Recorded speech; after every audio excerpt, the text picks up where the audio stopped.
Kalau anak kita lahir, azani kuping kanannya, iqamati kuping kirinya. Dan jangan ikut Wahabi. Indonesia ini sudah banyak yang tercemar Wahabi. Wahabi itu mengatakan azan di kuping bayi bid'ah. Sekarang gini Pak, kalau bayi nggak diazani mau diapain kira-kira? Nyanyikan lagu alamat palsu? Kan bingung kan? Apa alasan mereka azan di kuping bayi itu bid'ah? Karena hadisnya dhaif. Enak aja ngomong, ini cangkem Wahabi itu. Padahal hadisnya itu Hasan Bisawahi. Jadi sudah ada penguatnya. Dan jumhur ulama sepakat. Ini jumhur ulama loh, bukan kata saya. Mayoritas ulama ahlu sunnah wal jamaah sepakat sunnah mengadzani di kuping bayi. Nah, kalimatnya begini: man wulida lahu mauludun fa'adzana fi udunihil yumna. Barang siapa yang lahir anaknya diadzani kuping kanannya, wa aqama fi udunihil yusra, diiqamati kuping kirinya, lam tadurruhu ummus sibyan, maka tidak bisa mencelakakannya jin yang namanya ummus sibyan. Ummus sibyan itu kalau bahasa kitanya Pak, emak bayi-bayi, bukan emak beneran, emak dari bangsa jin.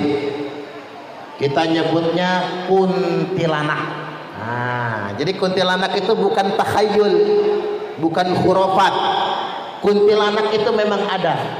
Bahasa Arabnya ummus sibyan, bahasa kitanya kuntilanak. Kalau kuntilanaknya sudah beranak, namanya Mak Kunti. Di film kan begitu. Kalau kuntilanaknya belum beranak atau masih muda, namanya Mbak Kunti.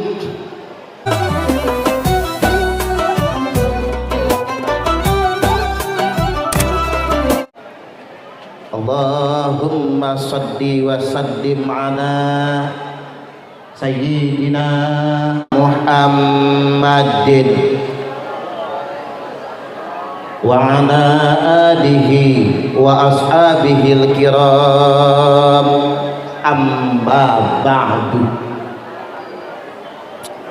Yang terhormat Bapak Haji Nanang Ermanto beserta Bunda Hajah Winarni Nanang Ermanto, semoga beliau berdua selalu sehat dan panjang umur, sukses memimpin Lampung Selatan semakin maju dan sejahtera, amin. Selanjutnya yang saya hormati Bapak Jayusman beserta istri dan keluarga besar. Selanjutnya tokoh agama dan tokoh masyarakat, ada Bapak Haji Tamrin beserta seluruh tokoh agama dan tokoh masyarakat, para kiai, para asatidz yang tidak dapat saya sebutkan satu persatunya, khususnya yang sedang berbahagia Mas Bagus Igo Winando yang ganteng, Pak Nanang aja kalah gantengnya, dan Mbak Dwi Tata yang sedang bersukacita dan berbahagia dan bersyukur kepada Allah atas lahirnya putri beliau Khalana Giandra Chani Winando. Kita doakan anak kita ini, keponakan kita ini, Allah jadikan anak yang bertakwa kepadanya, putri yang solihah, yang berbakti kepada kedua orang tuanya, yang pintar, berkah dunia akhiratnya dan bermanfaat tidak hanya untuk dirinya, juga buat keluarganya, masyarakatnya, bahkan bangsa dan negaranya. Allahumma amin. Beserta bapak-bapak dan ibu-ibu semuanya, apa kabar Bapak Ibu, sehat? Karena Bapak Ibu sudah jadi jam 7 kumpulnya, di saya ceramahnya nggak usah lama-lama ya, makanya saya berdiri Pak, biar nggak kebetahan ngomong. Kalau duduk betah saya ngomongnya, kebanyakan nanti ceramahnya. Jadi saya ambil poin-poin pentingnya saja tanpa berpanjang prolog. Spesial ceramah ini buat Mas Bagus dan Mbak Tata, dan umumnya buat kita semua yang hadir pada kesempatan kali ini. Jadi begini, tarbiyatul auladi ba'dal wiladah, tentang pendidikan anak setelah dilahirkan. Satu, kalau anak kita lahir, azani kuping kanannya, iqomati kuping kirinya. Jangan cuman sekali, tapi sering-sering. Makanya makanya Mas Bagus ya, Igo ya, makanya Mas Igo mengazani anaknya sering-sering, bahkan bisa setiap hari, karena azan itu bagian dari talqin. Jadi bukan cuman pas habis lahir. Dan jangan ikut Wahabi. Indonesia ini sudah banyak yang tercemar Wahabi. Wahabi itu mengatakan azan di kuping bayi bid'ah. Sekarang gini Pak, kalau bayi nggak diazani mau diapain kira-kira? Nyanyikan lagu alamat palsu? Kan bingung kan? Itulah Wahabi, karena mereka nggak bersana, main fatwa saja. Apa alasan mereka azan di kuping bayi itu bid'ah? Karena hadisnya dhaif. Enak aja ngomong, ini cangkem Wahabi itu. Mereka tidak bersanad, jadi ngambil kesimpulan sendiri. Padahal hadisnya itu Hasan Bisawahid. Jadi sudah ada penguatnya, dan jumhur ulama sepakat. Ini jumhur ulama loh, bukan kata saya, mayoritas ulama ahlu sunnah wal jamaah sepakat sunnah mengadani di kuping bayi. Nah, kalimatnya begini, man wulida lahu mauludun fa'adzana fi udunihil yumna, barang siapa yang lahir anaknya diazani kuping kanannya, wa aqama fi udunihil yusra, diiqamati kuping kirinya, lam tadurruhu ummus sibyan, maka tidak bisa mencelakakannya jin yang namanya ummus sibyan. Ummus sibyan itu kalau bahasa kitanya Pak, emak bayi-bayi, bukan emak beneran, emak dari bangsa jin. Kita nyebutnya kuntilanak.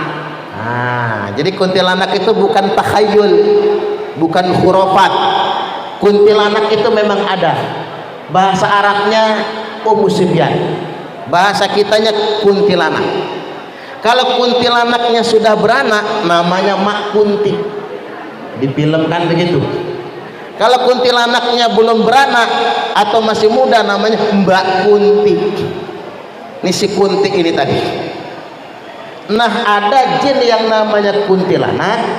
Orang hamil dia iri, orang lahiran bayi dia iri, maka berusaha untuk mencelakakannya agar tidak diganggu jin umusibyan alias kuntilanak. Adani kuping kanannya, iqomati kuping kirinya. Satu, ini pelajaran buat kita. Ini juga ruqyah, adzan itu ruqyah. Azan itu juga talqin, karena kalimat tauhid di sana kita mentalkin di kuping bayi, maka anaknya rajin-rajin diazani. Jadi kalau anak sering nangis, gak usah repot-repot ke tukang ruqyah, azani saja.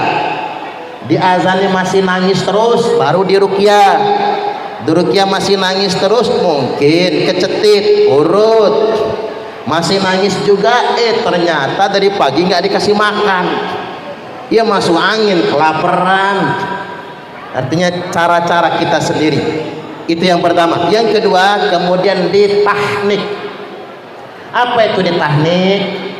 Diambil korma matang, dikunyah, bercampur sama ludah. Ludah yang sudah bercampur kurma dioleskan di langit-langit mulutnya, di lidahnya, suruh ngemut jari kita itu. Tahnik ini inisiasi dini untuk merangsang kekebalan tubuhnya, kecerdasan otaknya, sekaligus tabarukan, ngalap berkah. Mudah-mudahan si bayi mencontoh kesuksesan orang yang mentahniknya. Makanya Pak Nanang harus mentahnik cucunya, biar anaknya jadi bupati juga nanti si cucunya. Bisa jadi gubernur, jadi apa. Para kiai, para ustadz bagus mentahnik bayi kita. Tapi awas, jangan sampai yang mentahniknya hidung belang mata keranjang. Mau jadi apa anak kita itu nantinya? Tabarukan. Maka dulu para sahabat mentahnikkan putra putrinya kepada Nabiullah Muhammad sallallahu alaihi wasallam. 2. Kemudian yang ketiga, cukur rambutnya. Tadi rambut kalana itu dicukur habis, digunduli. Minimal sekali setelah lahir harus digundulkan. Jadi jangan dibiarkan dia nggak pernah dicukur habis, tapi jangan dibuang, timbang dulu. Setelah ditimbang baru disedekahi. Diriwayatkan dalam kitab Sahih Al-Bukhari dan Sahih Muslim, Sahih muttafaqun alaih, wazanat Fatimatu sya'ara Hasanin wa Husainin wa Zainaba wa Ummi Kulthum. Jadi Fatimah nimbang rambut anak-anaknya, Hasan, Husain, Zainab, Ummi Kulsum. Ini namanya Ahlul Bait, Pak. Ahlul Bait itu ini Ali, Fatimah, Hasan, Husain, Zainab, Ummi Kulsum. Itu Ahlul Bait namanya. Jadi kalau ada zaman sekarang orang-orang ngaku Ahlul Bait, bohong. Ini saya perlu luruskan ini. Orang sekarang kan banyak ngaku-ngaku Ahlul Bait Nabi. Ahlul Bait itu tidak ada lagi zaman sekarang. Yang ada juga dzurriyyat, keturunan. Dzurriyyat itu nggak boleh ngaku-ngaku, harus dipertanggungjawabkan soalnya. Jadi baik, Fatimah nimbang rambut 4 anaknya, fatasaddaqat bi zinatihi dzalika fiddah. Lantas Fatimah bersedekah dengan kadar timbangan rambut tersebut seharga perak. Lu ngapa perak? Fatimah bukan orang kaya, Bapak Ibu. Ali bukan orang kaya, maka mampunya cuman perak. Tapi kalau banyak duit, bagusnya emas. Nah, Mas Igo, jenengan harus pakai emas. Masa anak bupati pakai perak? Jadi timbang. Dapat 10 gram rambutnya, sedekah emas 10 gram, boleh diuangkan. Dapat 30 gram, sedekah emasnya 30 gram. Makanya kalau akikahan jangan lama-lama, terlanjur panjang rambutnya nantinya. Jadi yang pendek-pendek dulu. Dapat 5 gram, sedekah emas 5 gram. Gak mampu emas, pakai perak. Tidak mampu pakai perak, pakai duit semampunya. Makanya orang tua kita bikin kembang telur. Orang tua itu Bapak Ibu nggak pinter ceramah. Orang tua dulu nggak pinter ceramah, tapi pinter ngasih contoh. Mereka bikin kembang telur, benderanya dikasih duit. Kalau zaman dulu 1000-an, 500 perak yang merah itu ya Pak, 100 perak yang merah, naik 500, naik 1000, naik 2000. Sekarang musimnya 5000-an. Ada yang nanya, Pak Ustadz kok benderanya nggak 100 ribuan aja? Kalau benderanya 100 ribuan, yang marhabanan nggak konsentrasi. Kira-kira saya kebagian nggak ya? Jadi kalau memang nggak mampu pakai emas, nggak mampu pakai perak, pakai duit yang di bendera itu saja jadilah. Itu tradisi Bapak Ibu, tapi maksudnya mensedekahi rambutnya. Kemudian yang berikutnya, yang keempat sekarang, berikan nama yang terbaik buat anak kita. Saya perlu ingatkan, nama itu tidak harus bahasa Arab, nggak harus. Suparman, bagus nggak kira-kira? Woi bagus Suparman itu. Nggak harus bahasa Arab. Suparman, man itu manusia, super, wah Superman. Jadi silahkan pakai bahasa apa saja, yang penting artinya bagus. Ada yang namanya bahasa Arab, anggota dewan lagi Pak, anggota dewan bahasa Arab namanya Abdul Kafirin. Nah Abdul Kafirin ini yang jadi masalah. Arab sih Arab, tapi salah kan? Ketiban uak saya namanya Rajimin. Rajimin itu orang-orang terkutuk artinya itu. Bahasa Arab tapi salah. Jadi nggak harus bahasa Arab, yang penting maknanya bagus. Dan paling bagus nama itu nomor 1 Abdullah, nomor 2 Abdurrahman, nomor 3 Muhammad. Itu paling bagus. Tapi nggak jaminan.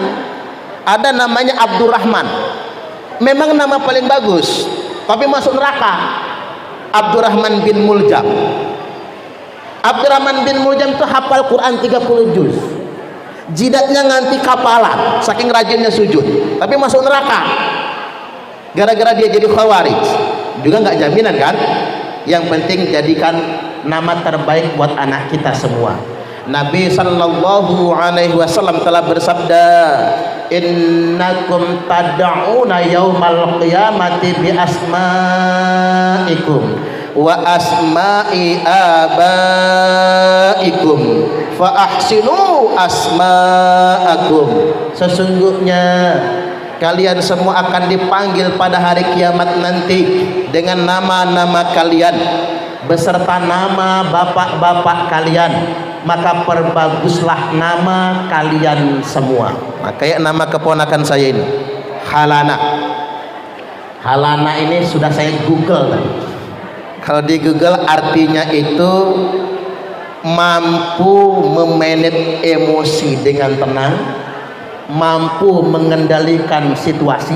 Keren ini Pak, mampu mengendalikan situasi. Ini memang nama untuk pemimpin, minimal jadi menteri keuangan nih kayaknya. Mampu memanage situasi dan kemudian penyayang dengan orang dekatnya, orang sekitar. Jadi mudah-mudahan nama ini benar-benar menjadi doa. Nah, disertakan nama bapaknya Winando. Ini kan memang harus dibiasakan disertakan nama orang tua. Kalau saya punya anak 2, Sakib Rofiqul A'la, Mu'adzar Ruhama Al-Adawiyah. Saya nanya sama istri saya, kata saya, nama saya mesti dimasukkan enggak? Kata istri saya, katrok bi enggak enak kata dia. Mentang-mentang Suparman nama saya itu. Maka anak saya Sakib Rofiqul A'la enggak ada Suparmannya. Mu'adzar Ruhama Al-Adawiyah enggak ada juga Suparmannya. Ya gara-gara nama katrok tadi itu ya Pak ya. Tapi binnya tetap Mu'adzar Ruhama Al-Adawiyah binti Suparman Abdul Karim. Jadi biasakan Bapak Ibu nama anak kita itu sertakan nama ayahnya, karena nama itu berlaku di dunia sampai akhirat nantinya. Baik, berikutnya sedikit lagi saya hendak mengingatkan kepada Mas Igo, Mbak Tata dan kita semua 3 pendidikan pokok buat anak-anak kita. 1, pendidikan akidah. ajarkan kepada anak-anak kita dimanapun dia berada, apapun yang dia lakukan, dia bersama Allah. Itu penting sekali, dia bersama Allah. Itulah mengapa Pak kodratnya kalau anak kecil takut sama hantu. Semua tuh takut sama hantu. Yang nggak enak itu kalau sudah tua bangka takut sama hantu, itu salah itu. Mengapa anak kecil kodratnya takut sama hantu? Agar kita bisa mengajari dia. Dia nggak perlu takut. Ini pembelajaran bahwasanya Allah bersamanya. Innallaha ma'ana. Allah bersama kita. Idza sa'alta fas'alillah. Kalau mau minta, minta sama Allah. Kalau mau berlindung, berlindung kepada Allah. Semata-mata ajarkan kepada anak kita tauhid yang benar, akidah yang benar. Saya sumbang saran Bapak Ibu, anak-anak kita pilihkan guru ngaji terbaik. Mas Igo ya, pilihkan guru ngaji terbaik, antar ke guru ngaji, minta barokah guru ngaji. Karena perkara agama itu Bapak Ibu bukan karena pinternya, tapi karena barokahnya. Bagus kalau dikirim ke pesantren jadi hafizah, kan begitu. Karena zaman sekarang pesantren nggak ketinggalan zaman. Kalau zaman dulu iya Pak, orang pesantren ketinggalan zaman. Kalau zaman sekarang pesantren nggak ketinggalan zaman. Itu Pak Kiai Dr. Firmansyah, bahasa Arab mantap, bahasa Inggris mantap, kan begitu ya. Pesantren, doktor, bisa jadi pejabat. Pesantren nggak ketinggalan zaman sekarang. Masuk akpol, hafal Quran ada alurnya. Masuk akmil, hafal Quran ada jalurnya. Unila kedokteran, hafal Quran ada jalurnya. Jadi nggak ketinggalan zaman. Pilihkan pendidikan terbaik buat anak-anak kita. Satu. Yang kedua, pendidikan ibadah.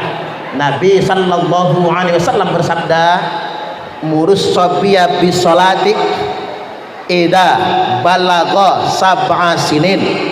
Perintahkan anak-anak untuk sholat kalau umurnya sudah 7 tahun.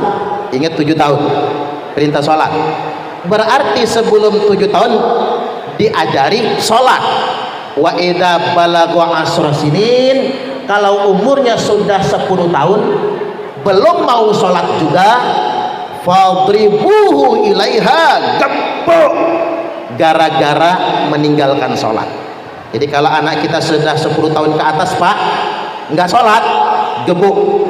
Tapi ingat, pantatnya haram menempeleng kepala, haram menampar wajah. Kecuali Pak polisi sama polisi boleh Pak. Komandan ngegampar anak buah nggak apa-apa, udah tua ini soalnya. Cuman puyengnya itu ya Pak. Kata orang kalau pengen jadi komandan harus punya 2 kelebihan. 1, kuat ngegampar. 2, pinter nyanyi katanya. Kan begitu. Cuman kalau anak-anak pantang ya. Anak-anak nggak boleh ditempeleng kepala, nggak boleh digampar muka. Ingat Bu, nggak boleh nyubit perut. Ibu-ibu ini gatel tangannya nyubit itu. Nggak boleh nyubit perut, nggak boleh narik jambang. Yang boleh dipukul dari anaknya hanya pantatnya. Makanya pantat dibikin tebel Bu, biar nggak terlalu sakit kalau dipukul. Itu kalau terpaksa. Pendidikan yang paling baik bukan mukul, tapi nyontohin. Ma fil aba fil abna, karena ada apa yang ada pada bapaknya ada pada anaknya. Kalau kata orang Jawa apa? Nek bapake kalong, anake kampret. Nek bapake nyolong, anake nyopet. Yang namanya buah jatuh nggak jauh dari pohonnya, keteladanan. Makanya daripada mukul anaknya yang nggak sholat, yang lebih penting orang tuanya nyontohin sholat. Jangan kayak kata orang sholat zuhur mepet asar, asarnya numbur maghrib, maghribnya mentok isya, isyanya ketiduran, subuhnya kesiangan. Ketiban sholat subuh bapaknya usolli fardhu subhi rakataini mustaqbilal qiblati, kodoan lillahi ta'ala. Lah kodoan Pak jam 8 sholat subuhnya.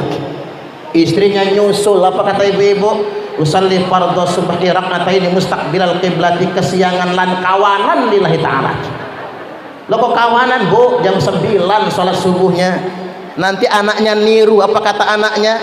Usalli fardhu subhi wal zuhri wal asri wal maghribi wal isya'i, keroyokan oplosan lillahi ta'ala, hancur sholatnya. Orang Jakarta lebih hebring, subuh maraton, zuhur ke salon, asar main badminton, maghrib mainin handphone, isya nonton sinetron, mati kena smackdown malaikat Israel.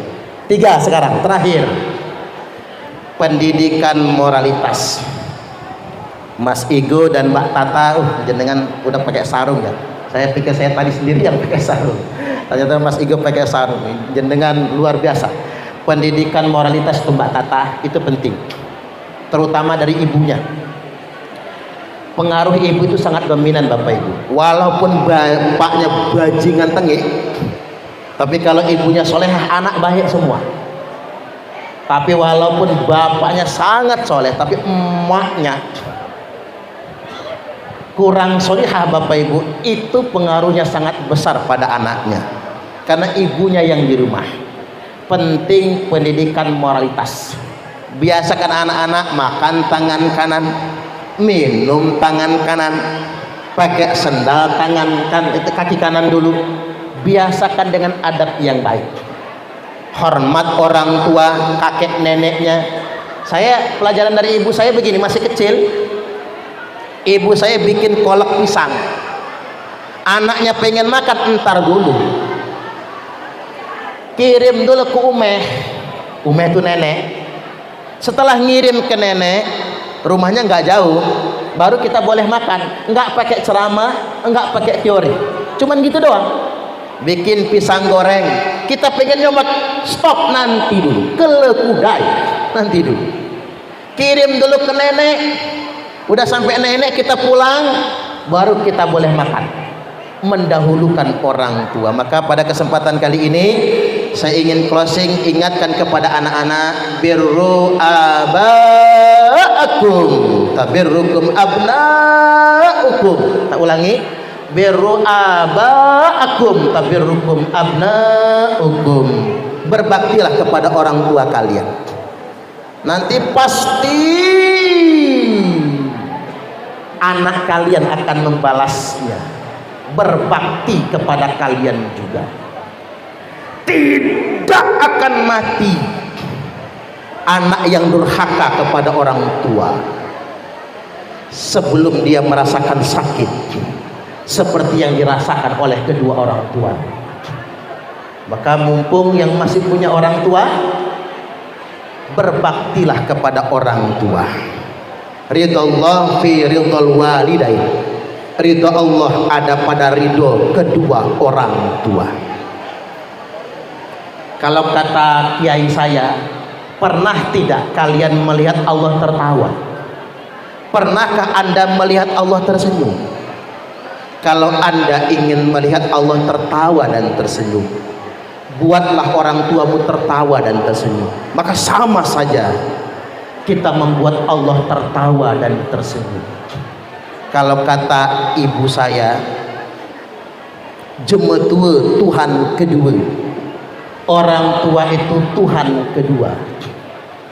Ridallah fi ridal walidain, ridho Allah ada pada ridho kedua orang tua. Kata orang, gunung itu tinggi, tapi setinggi-tingginya gunung tetap ada puncaknya. Dan lautan itu luas sekali, namun seluas-luasnya lautan tetap ada tepinya. Namun kasih ibu tidak akan pernah berpuncak, kasih ibu tidak akan pernah bertepi. Kasih ibu kepada beta tak terhingga sepanjang masa, hanya memberi, tak harap kembali, bagai sang surya menyinari dunia. Satu-satunya manusia yang hanya memberi dan takkan pernah harap kembali. Itu saja dari saya, mudah-mudahan ini semua bermanfaat. Mas Igo semoga makin sayang sama Mbak Tata. Kan ngeliat waktu melahirkan kan, sesar apa normal? Normal, luar biasa. Normal, melihat bagaimana melahirkan, mendampingi, itulah perjuangan. Makin sayang sama istri, mudah-mudahan sekali lagi keponakan kita, anak kita ini Khalana Giandra Chani Widando menjadi anak yang bertakwa, sukses dunia sampai akhirat. Allahumma amin.